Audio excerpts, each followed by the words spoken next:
بسم اللہ الرحمن الرحیم الصلاۃ والسلام علی رسولہ الکریم۔ ابھی شعبان کا مہینہ چل رہا ہے، تو 4 روز بعد جو ہے شب برات کا معاملہ آنے والا ہے۔ سوشل میڈیا میں اس کو لے کر کے اس کے پکش میں اور اس کے وپکش میں دونوں طرف سے بحث اور بیان اور ایک دوسرے کا رد، بہت سارے باتیں آپ کو ملیں گے۔ آپ حضرات سے مجھے درخواست ہے، پلیز اب مس گائیڈ نہیں ہوئے۔ یہ بالکل ہمارے سلف صالحین کا طریقہ ہے شب برات کی رات میں رات بھر عبادت کرنا، اور جمہور علماء کے نزدیک یہ رات کا عبادت ثابت ہے، اور دوسرے دن آپ کی روزہ رکھنا یہ بھی ثابت ہے۔ اس لیے زیادہ ادھر ادھر نہ کرے۔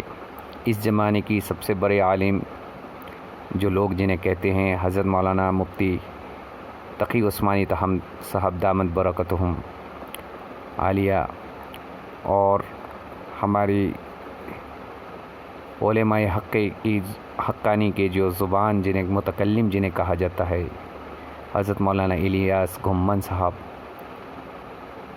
اور بھی بڑے بڑے جیسے مفتی عبدالواحد صاحب ہے، مفتی منیر اخون صاحب دامت برکتہم عالیہ ہے، پھر مولانا مکی حجازی ہیں، اور پھر آپ کے ماشاءاللہ اور بھی جو دیگر بڑے بڑے عالم کی بات ہے ہمارے کل ہند اور پاک میں، اور ایون ان بنگلہ دیش کی بھی بات کر رہا ہوں میں، جو علماء حقانی کے ایک بہت بڑا مجمع ہے، ان کے نزدیک یہ بالکل جائز ہے اور ثواب کی باعث ہے۔ بدعت کا کوئی بات اس میں نہیں ہے۔ ہاں، خرافات سے وہ منع کرتے ہیں، تو خرافات سے تو خیر روکنا ہی چاہیے۔ اب آپ حضرات کے سامنے ایک بات کہوں جو علماء حقانی میں سے ایک ہے، ہمارے حضرت مولانا مفتی طارق مسعود صاحب دامت برکاتہم، ان کے نزدیک جو ہے یہ جائز نہیں ہے، بدعت ہے۔ میں نے ان کی بیانات خوب سنا ہے، بہت سارے بات میں ان کے اشکالات ہمارے سامنے آیا ہے جو علماء جمہور سے الگ ہے۔ جیسے یہ، اور میں مثال دیتا ہوں آپ کو، یہ صلاۃ التسبیح کی نماز کو یہ صحیح نہیں سمجھتے ہیں، حالانکہ حسن درجے کی حدیث ہمارے سامنے موجود ہے، ان سے پہلے بڑے بڑے علماء نے اس کو کیا ہے اور عمل میں رہا ہے، اور حدیث سے ثابت ہے حسن درجے کی، میں نے کہا، لیکن یہ انکار کرتے ہیں اس کو۔ اور بھی بہت سارے مسائل میں نے دیکھا ہے، نوٹ کر کے رکھا ہے، جو اتنا امپورٹنٹ نہیں تھا، اس وجہ سے میں نے یہاں پہ ذکر نہیں کیا ہے۔ بہت ساری چیز میں ان کی اختلاف، علماء جمہور سے اختلاف ہے، اس وجہ سے ان کی بات، یہ 15 شعبان کے معاملے پہ ان کی بات کو نہ لیا جائے۔ اور بھی میں نے آپ کو جیسے کہا صلاۃ التسبیح کی بات انہوں کہتے ہیں، جان کے بدلے میں جان کے بدلے میں مال دینا ان کے یہاں یہ ان کے نزدیک زیادہ مطلوبہ ہے۔ حالانکہ جان کا کوئی مسئلہ آئے تو جان کا بدلہ جان سے ہونا چاہیے، یعنی بکری اگر ذبح کرنا ہے تو بکری ہی ذبح کرنا چاہیے، یعنی کہ اس کا پیسہ جتنا پیسہ ہوتا ہے وہ دان خیرات کر دو۔ یہ ان کے نزدیک یہ ہے کہ نہیں، دان خیرات کر دینے سے ہو جائے گا، حالانکہ علماء جمہور کے نزدیک جان کا بدلہ جان ہوتا ہے اور مال کا بدلہ مال ہوتا ہے۔ یہ چند بات آپ حضرات سے ہم نے پیش کی ہے۔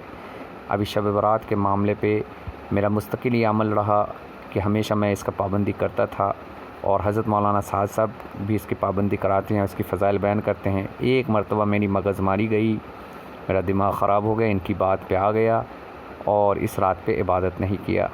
میرے اہلیہ نے بہت سمجھایا مجھ کو، ارے ان کی بات مت سنیے، بڑے بڑے علماء کہہ رہے ان کی بات سنیے۔ میں ان کی بات پہ میں ہو گیا، وہی میری زندگی میں ایک شب برات میرے نکل گیا، اس رات کی عبادت سے، اور دوسرے دن روزہ سے میں محروم رہ گیا۔ حالانکہ بعد میں نے دیکھا جمہور علماء جو ہے اس کے فور میں ہے۔ حالانکہ عمل کی بات تو کرنا نہیں چاہیے، لیکن سبقاً کہنا بھی چاہیے۔ اللہ کا شکر ہے، آج تقریباً 35 سال کا ایک عمل ہے میرا صلاۃ التسبیح کا، ان کے چکر میں نے صلاۃ التسبیح چھوڑ دی تھی کچھ ہفتہ۔ بعد میں نے جب اپنے حضرات سے اس کے بارے میں پوچھا تو بڑے بڑے علماء کے بارے میں انہوں نے کہا حسن درجے کی حدیث ہے، ان کی باتوں پہ مت جاؤ، یہ ایسے ہی بولتے رہتے ہیں بہت ساری باتیں، اور ان کی باتوں میں بہت سارے ایسے سلینگ باتیں اور بہت سارے مذاقیہ باتیں آ جاتی ہے خیر اس میں اشکال نہیں ہے، ہمیں اشکال یہ ہے کہ وہ علماء جمہور کے خلاف کبھی کبھی باتیں کر دیتے ہیں۔ اللہ ہم سب کو اس رات کی قدر کرنے کی توفیق نصیب فرمائیں۔ حالانکہ ان کی توہین کرنے کی کوئی مسئلہ نہیں ہے، وہ تو بڑے عالم ہیں، اس میں کوئی شک نہیں، بڑے مفتی بھی ہیں۔ علماء کے بیچ میں جو ہے نا یہ جو اختلاف ہے یہ بھی رحمت ہے، لیکن کئی ان اختلاف کے چکر میں ہم رات کی عبادت سے غافل نہ ہو جائے اور دوسرے دن روزہ رکھنے سے نہ غافل ہو جائے۔ اللہ ہمیں قبول فرمائے۔ جزاکم اللہ خیرا کثیر فی الدارین۔